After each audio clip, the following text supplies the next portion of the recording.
Welcome to the Blanco Wellness Podcast. Thank you for being here. Take a breath, settle in, and if this episode finds you in a tender place, know that you are exactly where you need to be. There is a particular kind of heartbreak that sits differently from the others. Not the one where you could see it coming, where the ending had been building gradually until it finally arrived, and you were at least prepared for some version of it. This is the other kind. The one where everything appeared to be real. The conversations about the future, the plans being made, the particular quality of warmth that made you believe this was something solid being built. And then, without sufficient warning, it wasn't. The messages slowed and then stopped. The effort that had been present simply wasn't anymore. The person who had spoken so clearly about what they wanted disappeared into a silence that offered no explanation adequate to the distance between what was said and what was done. This is not only heartbreak, it is a shattering of something larger than the relationship itself. Because when someone speaks of a future with you and then leaves, you do not only lose the person, you lose the version of reality that their words helped you build, the mornings you had already begun imagining, the life that felt like it was assembling itself around something real. When that version disappears overnight, the loss is disorienting in a way that ordinary grief is not, because grief knows its object. But this kind of loss leaves you questioning whether the object was ever what it appeared to be. The mind, encountering this, does what it always does with things that do not make sense. It tries to make them make sense. It replays the conversations looking for the moment where everything changed. It analyzes the messages for clues that should have been noticed. It constructs and deconstructs explanations for how someone could speak so clearly and then disappear so completely.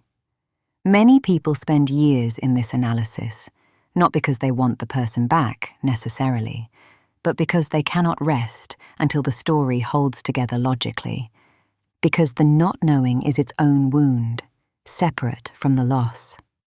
The Buddhist teaching on this is precise in a way worth sitting with. One of the most painful forms of suffering the tradition observes is the collision between expectation and reality, the specific experience of having built a picture of the world and then having it shatter.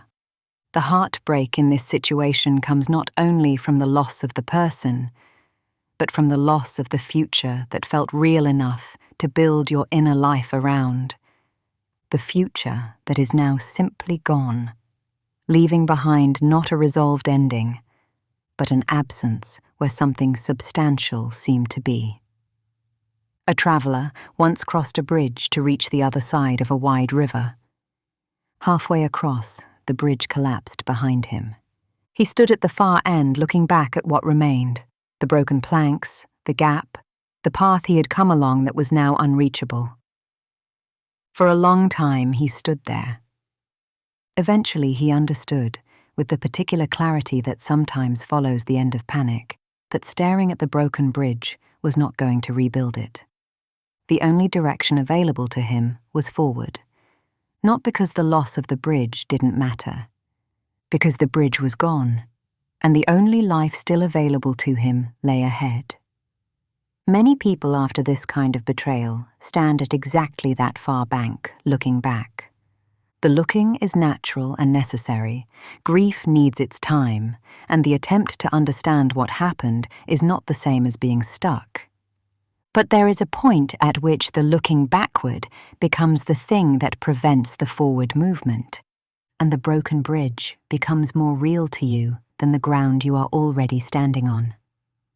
There is also a deeper injury that this kind of loss can produce, one that tends to outlast the immediate heartbreak. It is the damage done not just to trust in this particular person, but to trust more broadly. The quiet decision made somewhere beneath conscious awareness that this level of vulnerability is too costly, that the walls need to go up. That opening again would be foolish given the evidence. The walls feel protective at first, and in some ways they are. What they also do is ensure that the person who hurt you continues, long after they have gone, to shape the quality of your life, because the walls built in response to them keep out not only the next potential betrayal, but everything else as well. The warmth, the genuine connection, the particular joy that requires openness to be possible. The person left, and the walls remain, and sometimes the walls become the final injury. The Taoists would observe that one storm does not define the nature of the sky. One winter does not mean there will be no spring. One person's inability to be who they claim to be does not constitute evidence about the nature of all people. This is genuinely difficult to hold on to while the wound is fresh, when the mind is running its generalizing machinery and turning one specific experience into a universal conclusion. But it is true. The world contains people who cannot match their actions to their words. And it also contains people who can.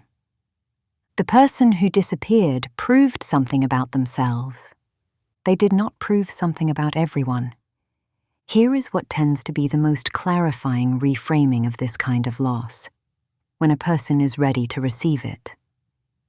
Often, what happened is not that someone became a different person than the one you knew. Often, what happened is that someone revealed the person they were all along, that the person who eventually disappeared had always been the person who was going to disappear, and that you were not deceived about everything but about the sustainability of what was being offered. This is painful. It is also liberating in a specific way. You did not lose someone capable of building the future they described.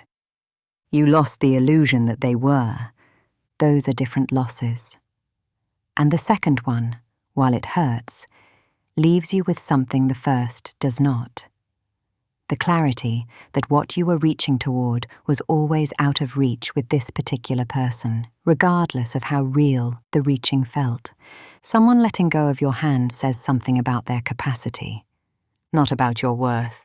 Someone breaking a promise says something about their integrity, not about your judgment in having believed them.